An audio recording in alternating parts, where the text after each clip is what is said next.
হয়েছে রাসূলুল্লাহর উপরে যখন এই কোরআন নাযিল হয়েছে, আল্লাহ বলেছেন, হে রাসূল, আপনি ওদের আনুগত্য করবেন না, ওদের খেয়াল খুশির অনুসরণ করবেন না, আমি আপনাকে যেটা নাযিল করেছি তদ অনুসারে ফয়সালা দিন।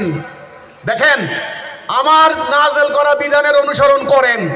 তখন রাসূল তাদেরকে বলেছেন, দেখো, আমি আল্লাহর রাসূল, আমাকে রাসূল করে পাঠানো হয়েছে, তোমরা আল্লাহর বিধান মানো।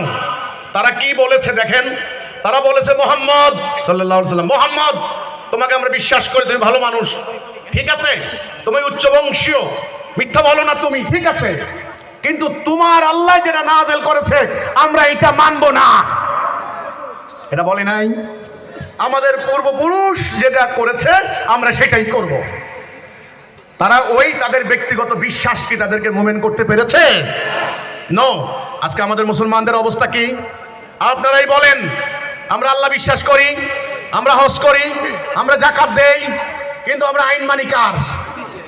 মানুষের। এটা কি বুঝেন নাই নাকি? এটা বুঝেন নাই? হায় রে পোড়া কপাল, এটাও বুঝে না। রাষ্ট্রে কার আইন চলে এটাই বুঝে না। তাহলে আমাদের বিধানদাতা কে? হুকুমদাতা কে? আইনদাতা কে? এই আল্লাহকে একমাত্র বিধানদাতা হিসাবে মানার অঙ্গীকার এটা